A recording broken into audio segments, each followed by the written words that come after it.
Welcome students, स्वागत है आप सबका आरबीएससी ऑनलाइन क्लासेस की आपकी अपनी पाठशाला में, जहां आपकी तैयारी, आपके मार्क्स हमारी जिम्मेदारी हैं। अब हम कर रहे हैं आपका क्विक रिवीजन और उसके बाद में इंपॉर्टेंट क्वेश्चंस की सीरीज, जिसमें हमने आपके तीनों सेगमेंट्स जो हैं उनकी इंपॉर्टेंट सीरीज के बारे में मैंने कहा था। तो यह तीसरा सेगमेंट है, चौथा सेगमेंट भी इसके बाद आएगा। तो हम हिस्ट्री के इंपॉर्टेंट क्वेश्चंस देख चुके हैं, हमने ज्योग्राफी के इंपॉर्टेंट क्वेश्चंस देख लिए। आज हम डिस्कस करेंगे इकोनॉमिक्स का जो आपका सेक्शन है, अर्थशास्त्र वाला, आर्थिक विकास की समझ वाली जो बुक है उसके सारे इंपॉर्टेंट क्वेश्चंस को। पहला चैप्टर जो इसमें है विकास, पहले देख लेते हैं, उससे रिलेटेड सारे इंपॉर्टेंट क्वेश्चन। पहला क्वेश्चन है, विकास के लक्ष्य भिन्न भिन्न होते हैं और कभी कभी ये परस्पर विरोधी भी हो सकते हैं। इस कथन को स्पष्ट कीजिए। बेटा, आप जिस बोर्ड से एग्जाम दे रहे हो वहां क्वेश्चन बहुत बार घुमा के पूछे जाते हैं, तो आपको क्वेश्चन को समझना जरूरी है। क्वेश्चन ये कह रहा है, the goals of development are different and sometimes they can be conflicting, explain the statement. यानी जो पहले तो आपको बताना है कि अलग अलग गोल्स होते क्या हैं और वो किस तरह से एक दूसरे के विरोधाभासी भी हो सकते हैं। प्रत्येक व्यक्ति या समूह के विकास के लक्ष्य भिन्न भिन्न हो सकते हैं और कई बार इनकी प्रकृति परस्पर विपरीत भी हो सकती है।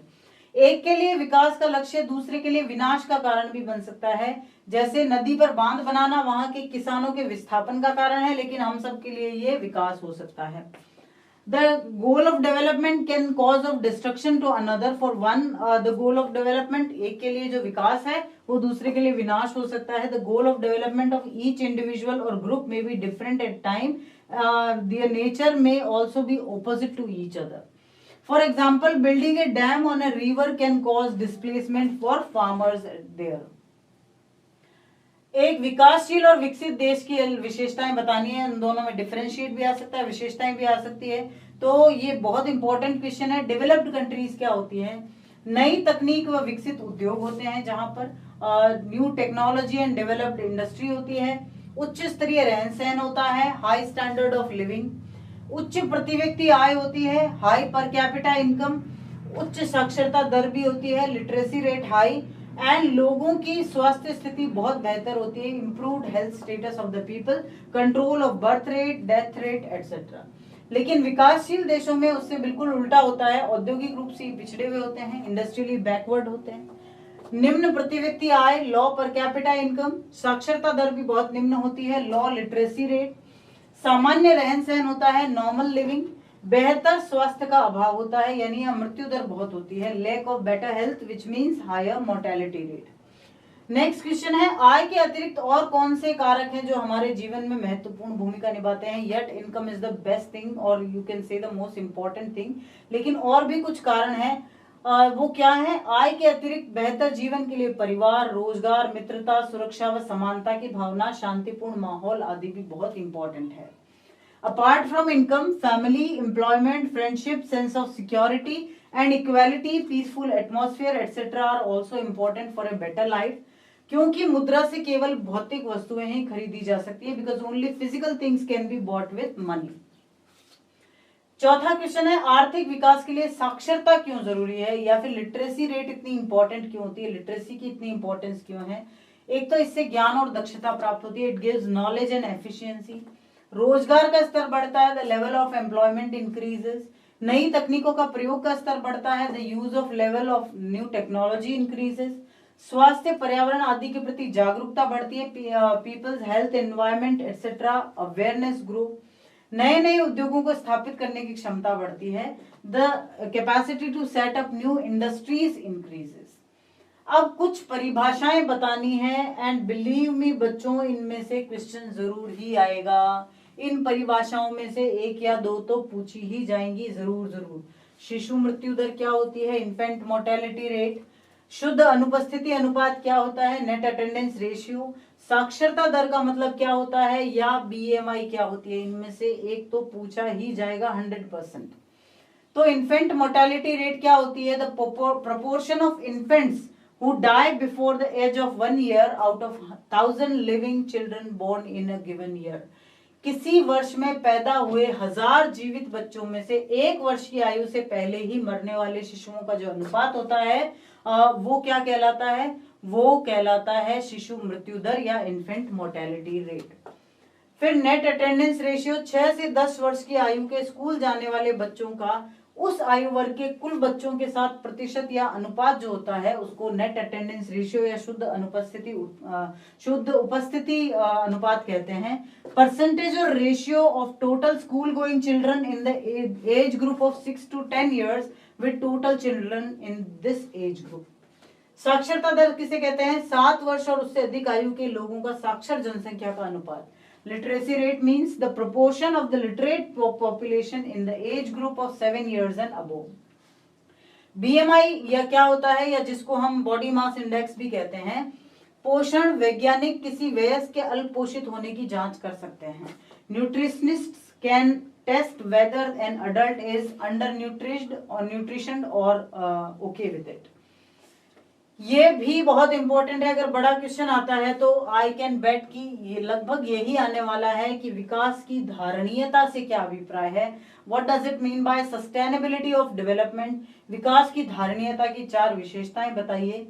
तो विकास की धारणीयता से अभिप्राय ये है कि पर्यावरण को नुकसान पहुंचाए बिना विकास करना तथा वर्तमान पीढ़ियों की जरूरतों के साथ साथ भावी पीढ़ियों की जरूरतों का भी ध्यान रखना।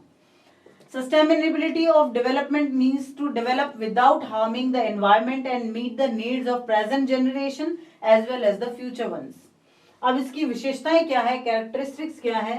संसाधनों का विवेकपूर्ण उपयोग, प्रूडेंट यूज ऑफ रिसोर्सेज, नवीकरणीय संसाधनों का ज्यादा से ज्यादा use, optimum use of renewable resources, वैकल्पिक संसाधनों को ढूंढने में मदद करना, help in frosting alternative resources, संसाधनों के पुनः उपयोग व चक्रीय प्रक्रिया को बढ़ावा देना, promote cycling and reuse of resources. Next question है, विश्व बैंक विभिन्न वर्गों का वर्गीकरण करने के लिए किस मापदंड का प्रयोग करता है और इसकी सीमाएं क्या है? ये बुक में भी दिया हुआ है, बहुत इंपॉर्टेंट क्वेश्चन है।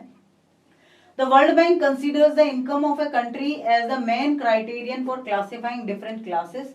Countries that have higher income are considered more developed and those have lesser income are developing. विश्व बैंक विभिन्न वर्गों का वर्गीकरण करने के लिए आय को प्रमुख मापदंड मानता है। जिन देशों की आय ज्यादा है उन्हें विकसित समझा जाता है और कम आय के देशों को कम विकसित। ऐसा माना जाता है कि अधिक आय का अर्थ है इंसान की जरूरतों की सभी चीजें प्रचुर मात्रा में उपलब्ध करवाई जा सकती हैं। जो भी लोगों को पसंद है और जो उनके पास होना चाहिए वो उन सब चीजों को आय के जरिए प्राप्त कर लेंगे। ये विश्व बैंक का सबसे प्रमुख मानदंड है, that higher income is very needful. विश्व बैंक की विश्व विकास रिपोर्ट 2006 में देशों का वर्गीकरण करने के लिए इसका प्रयोग किया गया है।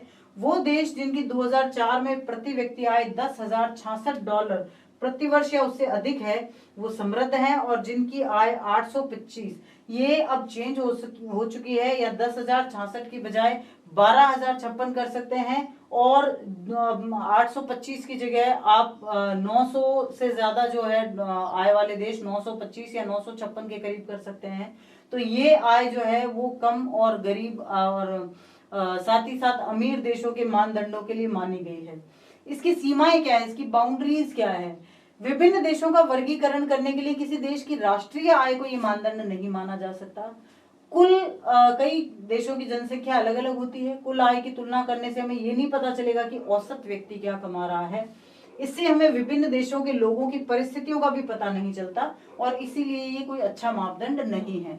National income of a country cannot be considered as a good criterion to classify different countries because the population of different countries is different.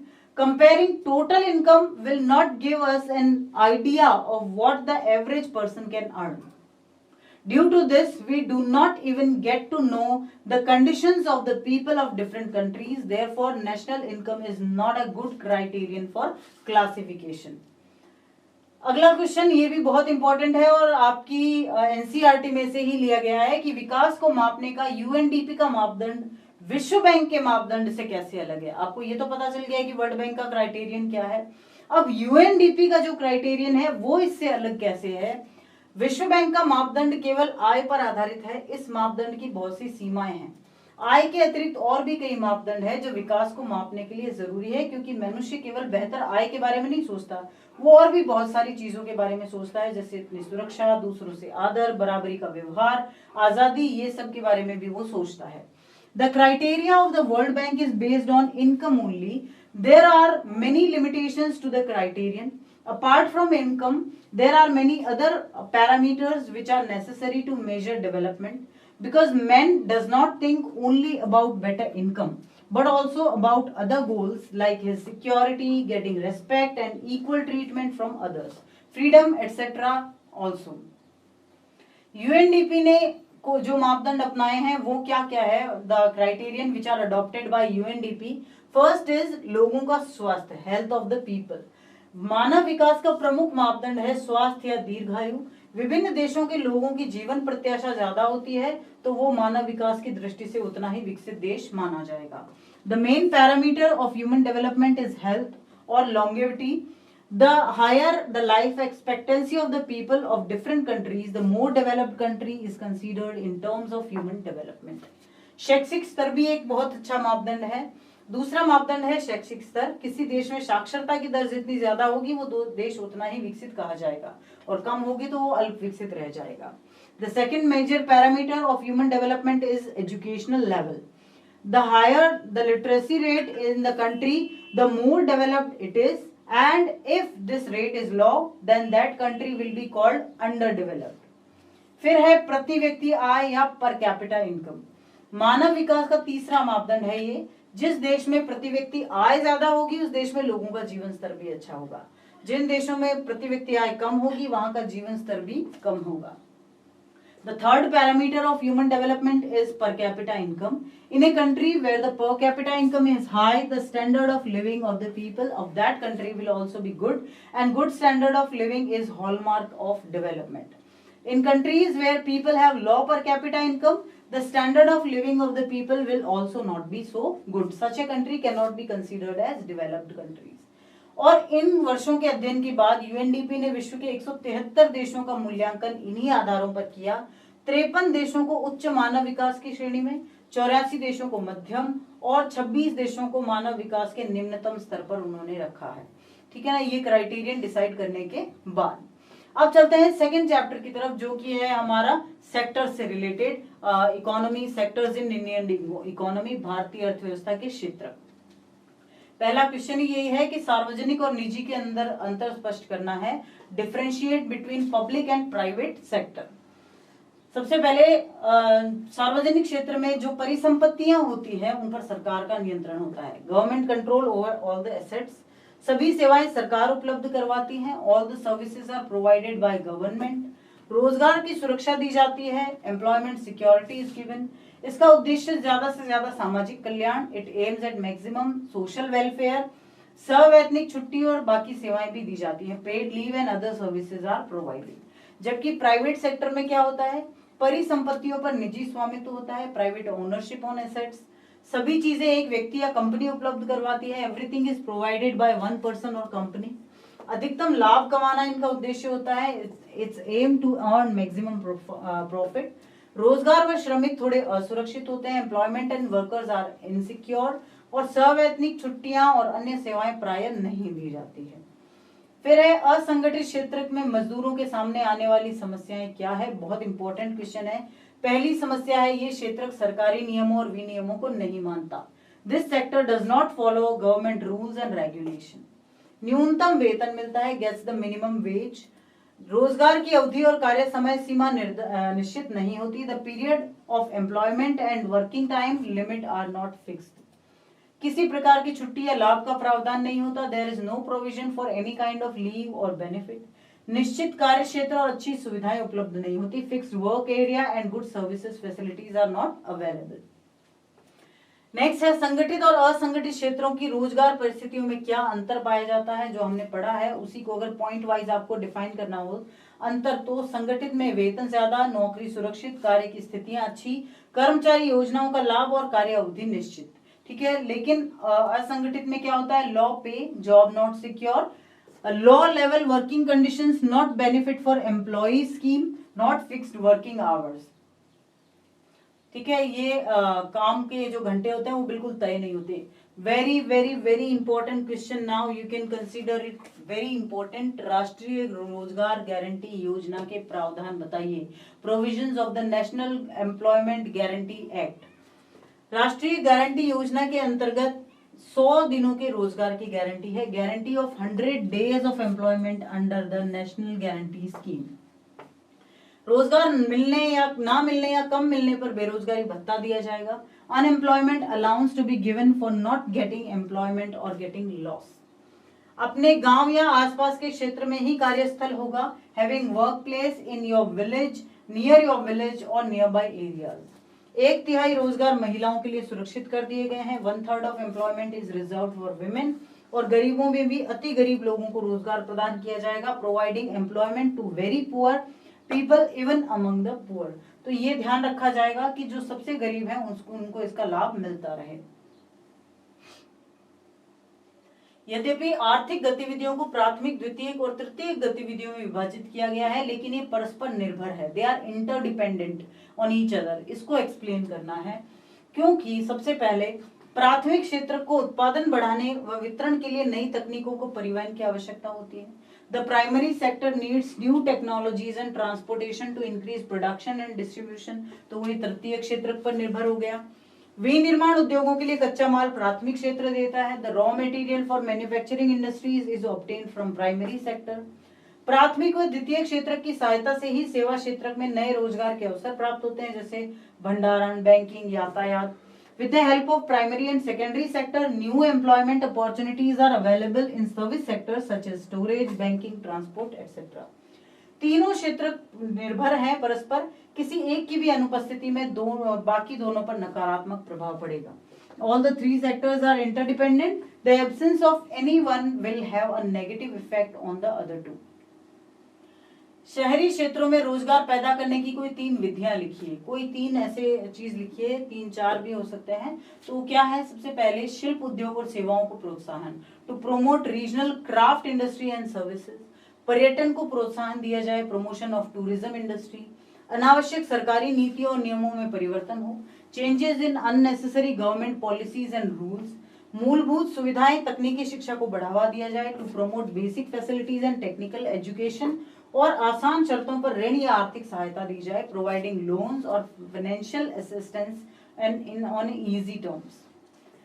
फिर है तेजी से बढ़ती जनसंख्या किस प्रकार बेरोजगारी को प्रभावित करती है।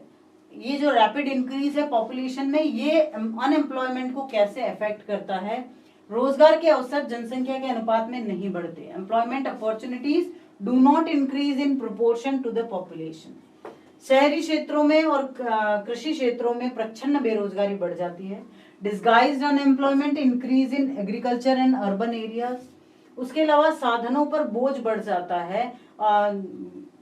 Very high pressure on resources increases. अधिक व्यक्ति उपलब्ध होने पर रोजगार प्राप्त आय निम्न स्तर पर आती है। ज्यादा अगर लोग होंगे तो फिर चॉइसेस ज्यादा रहेगी, तो फिर उनको आय कम होगी। वस्तुओं और सेवाओं की कीमत बढ़ जाती है और उपलब्धता कम हो जाती है। ठीक है ना, उनकी डिमांड कम हो जाती है और उनकी सप्लाई ज्यादा बढ़ जाती है। सॉरी, सप्लाई कम हो जाती है और डिमांड ज्यादा बढ़ जाती है, उससे उनकी प्राइसेस बढ़ जाती है। आप एक संगठित क्षेत्र के कर्मचारी हैं तो आपको कौन से लाभ मिलेंगे, वैसे ही हम पढ़ चुके हैं कि किसी भी ऑर्गेनाइज सेक्टर में हमें क्या क्या लाभ होगा। एक तो काम के निश्चित घंटे होंगे, फिक्स्ड वर्किंग आवर होगा, निश्चित समय से अधिक काम करने पर अतिरिक्त आय होगी, एक्स्ट्रा इनकम दिया जाएगा आपको, चिकित्सकीय सुविधाएं और पेंशन सुविधाएं मिलेगी, सवैतनिक अवकाश और भविष्य निधि का सेवानुदान मिलेगा, paid leave and provident fund will be provided. कार्यस्थल पर वातावरण अच्छा होगा, न्यूनतम सुविधाएं मिलेगी और अनुचित शोषण नहीं होगा। व्याख्या कीजिए कि किस प्रकार सार्वजनिक क्षेत्र राष्ट्र के निर्माण में महत्वपूर्ण भूमिका निभाता है। इन जो पब्लिक सेक्टर है वो इतना इंपॉर्टेंट क्यों है। सबसे पहले इसमें ढांचागत सुविधाओं और कृषि व उद्योगों को बढ़ावा दिया जाता है। In this infrastructural facilities agricultural and industrial sectors are promoted. लोगों को सुविधाएं न्यूनतम मूल्य पर दी जाती है। Facilities are made available to the people at lowest cost. आवश्यक वस्तुओं के उत्पादन और विक्रय में सरकारी सहायता और अनुदान भी दिया जाता है। Government assistance and grants are given in the production and sale of essential commodities. अधिकतम सामाजिक कल्याण का उद्देश्य रखकर योजनाएं बनाई जाती है। Plans are made keeping the objectives of maximum social welfare. और श्रमिकों को अच्छी काम सुविधाएं, वेतन, ये सब दिया जाता है। Provided with good work facilities and wages etcetera. अब ये भी बहुत इंपॉर्टेंट क्वेश्चन है कि व्हाट इज हिडन अनएम्प्लॉयमेंट, प्रच्छन्न बेरोजगारी किसे कहते हैं, और ग्रामीण और शहरी क्षेत्रों में एक एक उदाहरण दीजिए। when people are directly employed but are actually unemployed, that is more people are engaged in same work than necessary, it is called prevalent or hidden unemployment. The person is engaged in a shop in an urban area, 3 persons are working in a place for requirement of 2. In an urban area, a person has a small clothes shop, it requires 1 person but 2 people are engaged in that work. तो इसको क्या कह सकते हैं, उसको हम hidden unemployment कह सकते हैं।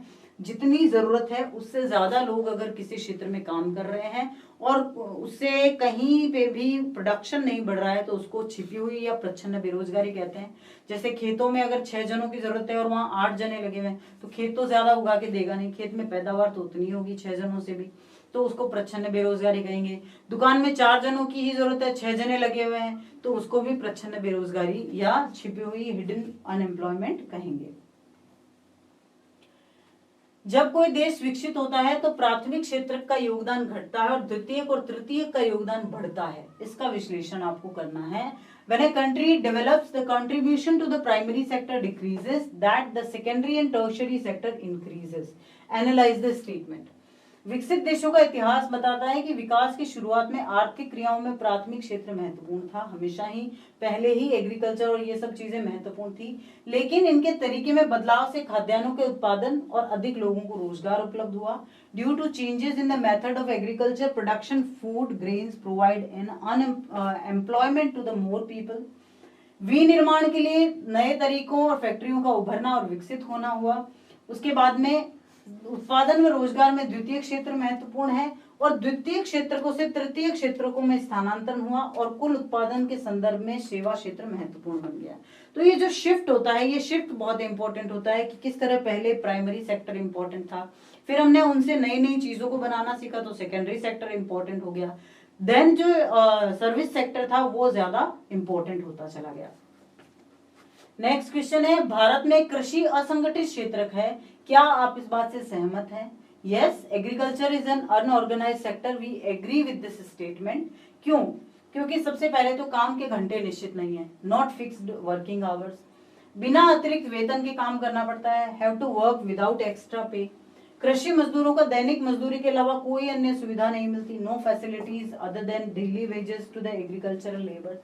इनका रोजगार सुरक्षित भी नहीं है, एम्प्लॉयमेंट इज नॉट सिक्योर्ड, और मजदूरों की सुरक्षा नहीं है, किसी भी नियम का पालन नहीं होता, एनी रूल और रेगुलेशन इज नॉट कंसीडर्ड। ठीक है, तो ये सेकंड चैप्टर के थे। और अब लास्ट और अब इसके बाद थर्ड चैप्टर के सारे क्वेश्चंस। थर्ड चैप्टर बहुत इंपॉर्टेंट है, इसमें से बड़ा क्वेश्चन आने के बहुत चांसेस हैं। रिजर्व बैंक ऑफ इंडिया क्या कार्य करता है? What does the reserve bank of India does? तो क्या करता है वो? Issue currency on behalf of the government, सरकार की ओर से मुद्रा जारी करता है, बैंकों और समितियों की कार्यप्रणाली पर नजर रखता है, monitors the working of banks and societies, ब्याज की दरों और ऋण की शर्तों की निगरानी रखता है, monitors interest rate and loan terms, bank कितना नगद शेष अपने पास रखे हुए इसकी सूचना रखता है, the bank keeps information about the amount of cash balance is keeping, ऋण विकास किस प्रकार वितरित किए जा रहे हैं ये भी नजर रखता है, keeps track on how loans are being dispersed. What is collateral? Tell with example. Important very important question. Collateral क्या होता है ये आपको बताना है। उधारदाता उधार प्राप्तकर्ता से समर्थक ऋणाधार के रूप में ऐसी चीजों की मांग करता है, अगर वो उधार ना चुकाए तो उनको बेचकर वो अपनी सारी उधारी को बराबर कर सके, उसको अपने चुकता कर सके, तो उसको जो है समर्थक ऋणाधार या कोलेटरल कहते हैं। ये परिसंपत्तियां क्या होती है, जैसे कृषि भूमि, जेवर, मकान, पशुधन, बैंक जमा etcetera. Lender demands such assets from the borrower in the form of supporting loans which can be sold by him to recover his loan amount. These assets are called collateral. Agricultural land, jewelry, house, livestock, bank deposit, etc. are the example. साख के अनौपचारिक और औपचारिक क्षेत्र की विशेषताएं, ये भी इंपॉर्टेंट क्वेश्चन है। फॉर्मल फील्ड्स में क्या होते हैं? बैंक, सहकारी समितियां आती है, बैंक्स एंड कोऑपरेटिव सोसाइटीज। पूर्व निश्चित ब्याज दर होती है, प्री फिक्स्ड इंटरेस्ट रेट होती है। उधार लेने वालों को शोषण नहीं होता, नॉट एक्सप्लॉइटिंग द बोरोवर्स, ऋण वापसी के लिए ज्यादा दबाव नहीं होता, no unnecessary pressure to repay the loan.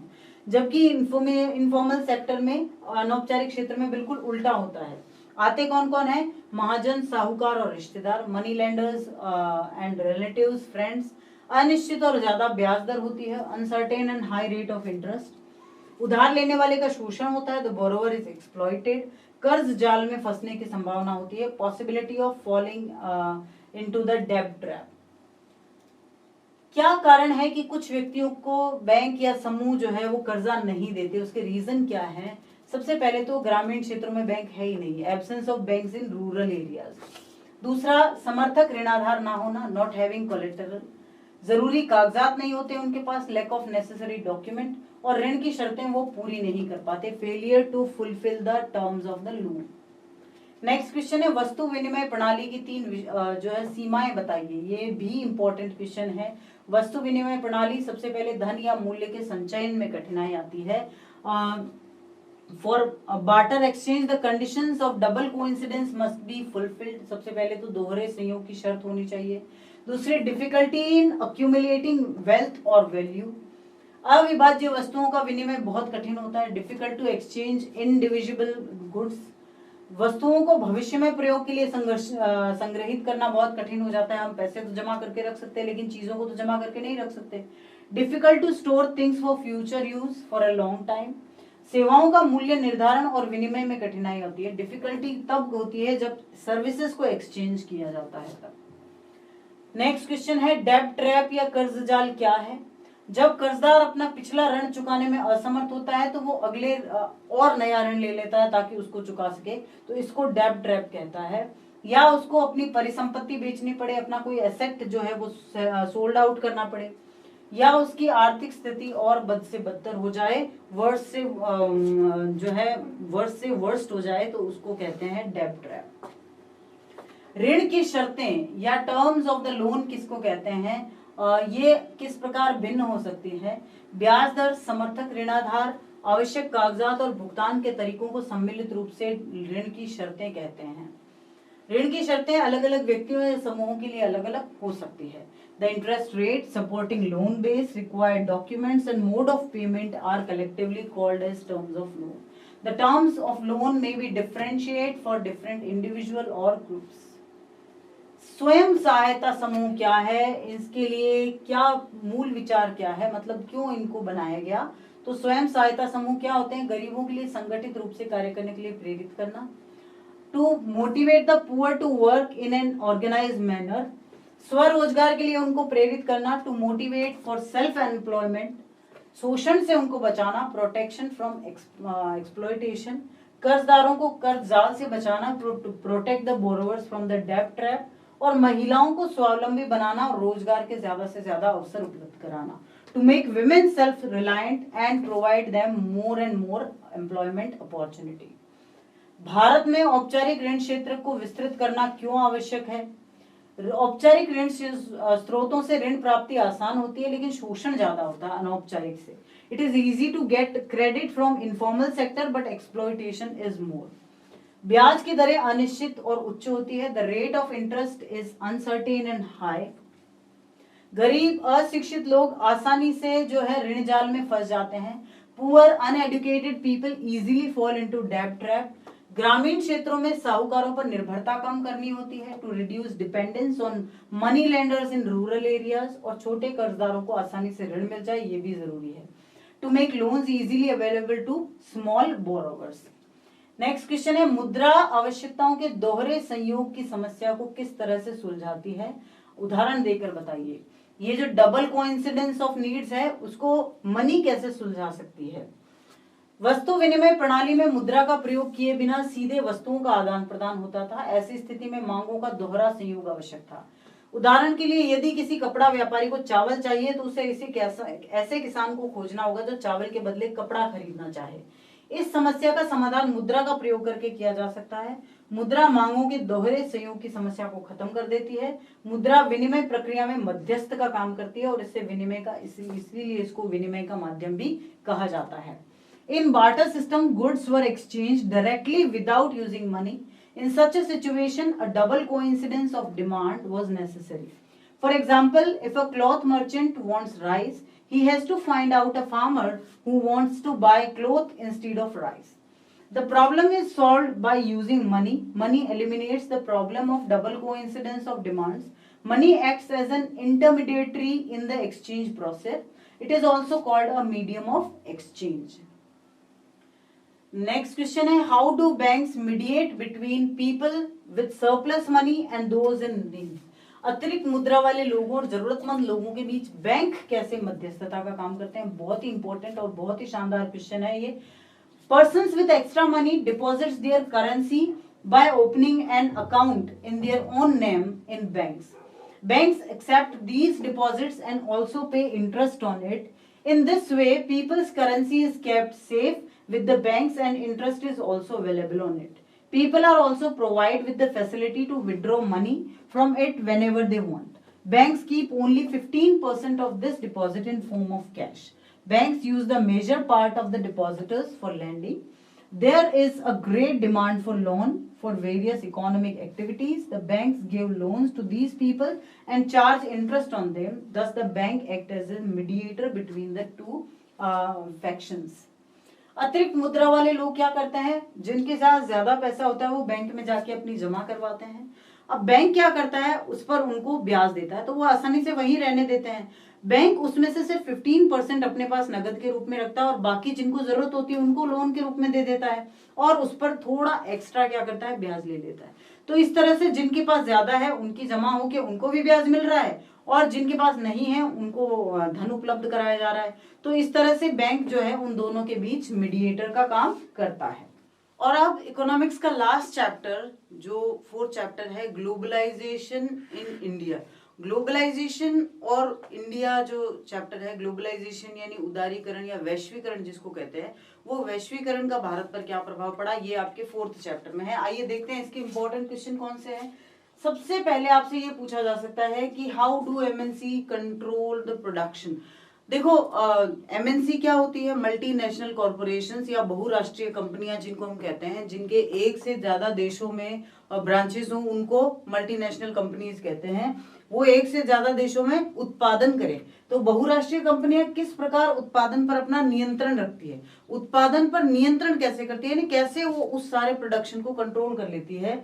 तो उसकी विधियां क्या क्या है? सबसे पहली विधि है संयुक्त उपक्रम विधि. संयुक्त उपक्रम विधि है जॉइंट जो वेंचर मेथड होता है वो. जॉइंट वेंचर मेथड का क्या मतलब होता है कि वो किसी दूसरी यहाँ की लोकल कंपनी के साथ मिलके काम करेगी. ठीक है. दूसरा है स्थानीय कंपनियों को खरीदना, बाइंग लोकल कंपनी, या फिर वो अपने लिए वो जो छोटी कंपनी चल रही है उसको खरीद लेंगे और फिर अपना काम वहां शुरू कर देंगे. या फिर buying goods from the small producers. ये एक बहुत ही कॉमन है कि स्थानीय कंपनियों से या छोटे उत्पादकों से माल खरीद लेते हैं. माल छोटे उत्पादक बनाते हैं, उनसे उनकी क्वालिटी डिसाइड कर ली जाती है और वो उनसे माल लेकर अपने ब्रांड का टैग लगा के उनको बेच देते हैं. या फिर बाय यूजिंग दियर ब्रांड, अपने ही ब्रांड को अपने जो है एस्टेब्लिश करके अपनी नई शुरू करके. नई की जो स्थिति है वो बहुत कम बनती है. ज्यादातर ये होता है कि या तो लोकल कंपनीज के साथ जॉइंट वेंचर शुरू कर दिया जाता है या किसी छोटी कंपनी को खरीद लिया जाता है. ठीक है. तो इस तरह क्या होती है, एमएनसीज किसी दूसरी कंट्री में जाकर और अपना उत्पादन शुरू करती है. अगला क्वेश्चन है किन कारणों से भारत में आर्थिक सुधार की आवश्यकता पड़ी. What were the reasons for the need for economic reforms in India. हमने पढ़ा था इस चैप्टर में कि जब आजाद हुआ इंडिया, भारत आजाद हुआ, तो फिर क्या किया गया, शुरू से भारत में आयात पर रोक लगा दी गई. जो देशी उत्पादक थे उनको ज्यादा से ज्यादा सुविधाएं दी गई ताकि वो अपना जो है उत्पादन शुरू कर सके और अपने आप को एस्टेब्लिश कर सके, अपने आप को स्थापित कर सके. लेकिन ऐसा क्या हुआ कि 1991 के बाद भारत में ग्लोबलाइजेशन, भारत में लिबरलाइजेशन यानी उदारीकरण की शुरुआत कर दी गई. क्या वजह रही इसकी? सबसे पहली वजह राजकोषीय घाटे में वृद्धि, इंक्रीज इन फिस्कल डेफिसिट. मतलब जो राजकोष था वो घाटे में जा रहा था. देशी उत्पादकों को हमने इतना ज्यादा प्रोत्साहन दिया और उसकी वजह से विदेशी कंपनियां यहाँ आ नहीं रही थी, टैक्सेस बहुत कम मिल रहे थे, तो इसलिए राजकोषीय घाटे में वृद्धि हुई. प्रतिकूल भुगतान संतुलन में वृद्धि, increase in unfavourable balance of payment. Balance of payment क्या होता है, हमने दूसरे देशों के आयात यहाँ आने नहीं दिए, तो हमारे यहाँ जो माल बना तो दूसरे देशों ने अपने यहाँ नहीं आने दिया, तो इससे जो भुगतान संतुलन है वो कहीं ना कहीं गड़बड़ा गया। विदेशी मुद्रा भंडार में कमी, decrease in foreign exchange reserve. अब हमारे पास जब आ नहीं रहा है विदेशी मुद्रा, तो भंडार में कमी आती गई धीरे धीरे। फिर कीमतों में बहुत वृद्धि होगी, इंक्रीज इन प्राइसेस। सार्वजनिक क्षेत्र के उद्यमों का कार्य संतोषजनक नहीं था, non satisfactory performance of public sector enterprises. जो निजी थे वो तो बेचारे फिर भी थोड़ा बहुत अपना काम कर रहे थे, लेकिन सार्वजनिक क्षेत्र के उद्यम क्यों, क्योंकि बाहरी देशों से ज्यादा संपर्क नहीं रखा, तो उनकी टेक्नोलॉजी भी इतनी सही नहीं थी। फिर भारतीय कंपनियों को प्रतिस्पर्धा के लिए तैयार करना। अब हमें एक काम करना था, हमें विश्व के साथ कंपटीशन करने के लिए इंडियन कंपनीज को रेडी करना था। तो वो कब होगा, जब कंपटीशन होगा तभी तो रेडी होंगे ना। तो इसके लिए हमें उदारीकरण को अपनाना पड़ा। नेक्स्ट क्वेश्चन है, वैश्वीकरण की प्रक्रिया को प्रोत्साहित करने में प्रौद्योगिकी की क्या भूमिका रही? Explain the role of technology in promoting the process of globalisation. Very very important question है ये। परिवहन तकनीक में कई सुधारों ने दूर दूर के स्थानों पर कम लागत पर वस्तुओं को भेजा जाना संभव बनाया।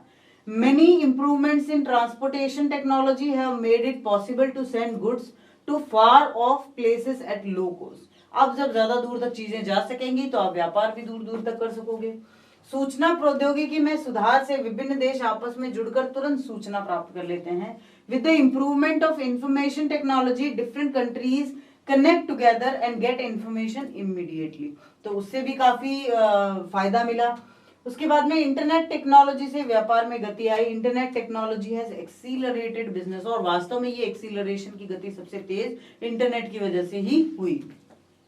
नेक्स्ट क्वेश्चन है, वैश्वीकरण के कारण प्रतिस्पर्धा और प्रतिस्पर्धा के कुप्रभाव क्या क्या रहे वो बताइए। Mention all the evil effects of competition due to globalisation.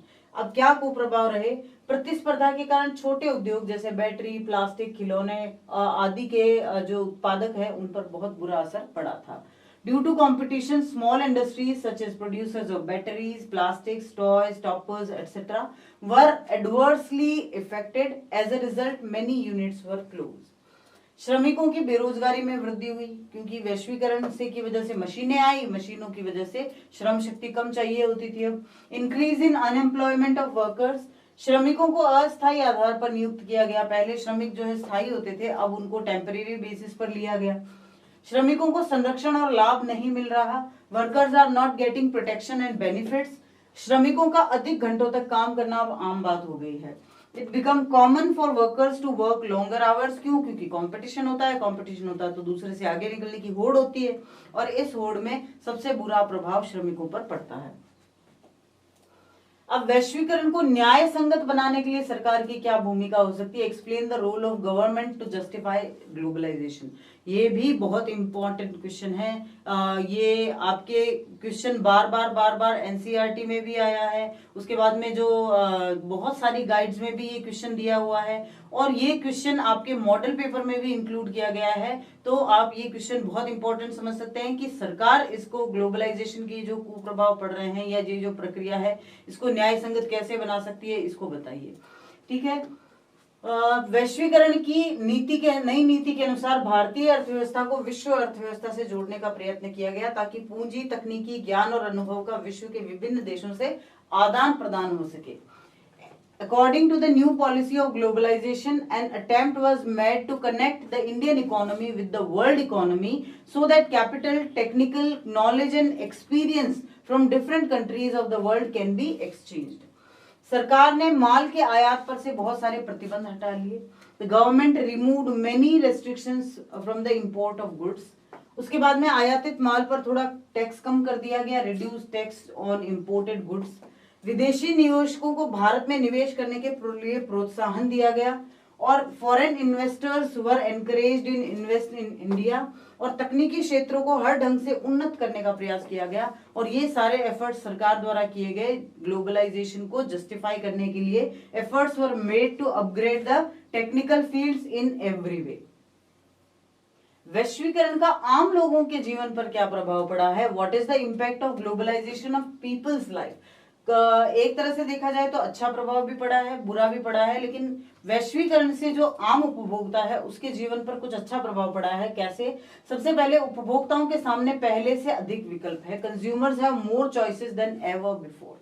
हम एक चीज खरीदने जाएं उसके 1000 विकल्प हमें मिलेंगे और हम चूज कर सकते हैं उनमें से, ये सबसे अच्छा प्रभाव है। उपभोक्ताओं को कम कीमत पर अधिक गुणवत्ता वाले उत्पाद उपलब्ध हो रहे हैं क्योंकि बाजार में कंपटीशन बहुत है। Consumers are getting more quality products at a lower cost. लोग पहले की तुलना में आज उच्चतर जीवन स्तर का मजा ले रहे हैं। People today are enjoying a high standard of living than before. उद्योगों और सेवाओं में नए रोजगार उपलब्ध हुए हैं। New jobs have been created in industries and services. और उद्योगों को कच्चे माल इत्यादि की आपूर्ति करने वाली स्थानीय कंपनियां भी जो है वो समृद्ध हुई है। Local companies supplying raw material etcetera to industries have prospered. तो इस तरह से अच्छे प्रभाव पड़े हैं। हालांकि इससे कुछ बुरे प्रभाव ये भी पड़ते हैं कि अगर वो उपभोक्ता जो है वो उत्पादक भी है और एक छोटा उत्पादक है तो कहीं ना कहीं उसके बिजनेस पर बहुत बुरा प्रभाव पड़ा है। भारत सरकार ने स्वतंत्रता के बाद विदेश व्यापार और विदेशी विनिमय पर अवरोधक क्यों लगाए थे? Why did the Indian government impose restrictions on foreign trade and foreign exchange after independence? ये क्वेश्चन अगर आता है तो 2 मार्क्स के हिसाब से आएगा और बहुत अच्छा क्वेश्चन है कि क्यों ऐसा हुआ, भारत सरकार को आजादी के बाद ही क्यों ये सारे अवरोधक, ये सारे बैरियर्स लगाने पड़े।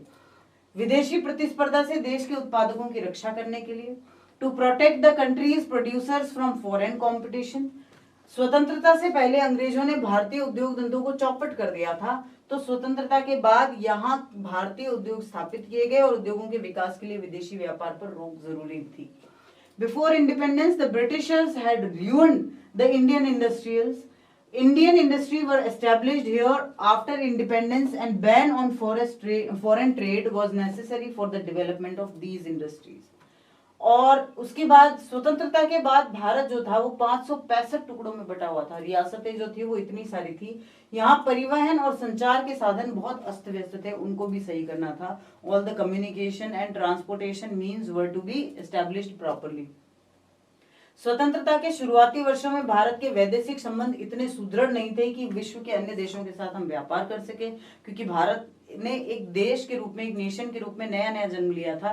तो ऐसे में बहुत सारी समस्याएं हमें देखने को मिली थी और बाकी देशों के साथ हमारे इतने संबंध ठीक भी नहीं थे। और उस समय विश्व में जो है कोल्ड वॉर का टाइम चल रहा था, तो उस कोल्ड वॉर में अगर हम किसी एक देश के साथ व्यापारिक संबंध बनाते तो कहीं ना कहीं हमें किसी एक गुट में शामिल होना पड़ता। तो इन सब वजहों से भारत ने क्या किया, ट्रेड बैरियर्स को स्थापित किया। अगला क्वेश्चन है, उदारीकरण और वैश्वीकरण की नीति अपनाने के फलस्वरूप भारत में कौन कौन से मुख्य परिवर्तन आए हैं? ऐसे कौन से चेंजेस हैं जो इंडिया में हमें दिख रहे हैं? उदारीकरण और वैश्वीकरण की नीति को अपनाने के फलस्वरूप निजी निवेश बढ़ने का अधिक अवसर मिला। Adopting the policy of liberalization and globalization resulted in more opportunities for increasing private investment. दूसरा, विदेशी विनिमय कोष या भंडार जो है वो बढ़ गया। द फॉरेन एक्सचेंज फंड या जो रिजर्व जो होता है वो बढ़ गया हमारा। आईटी उद्योग का विस्तार हुआ। आईटी यानी इंफॉर्मेशन टेक्नोलॉजी जो इंडस्ट्री है वो बहुत एक्सपेंस हो गई और सरकारी राजस्व में भी वृद्धि हो गई, इंक्रीज इन गवर्नमेंट रेवेन्यू।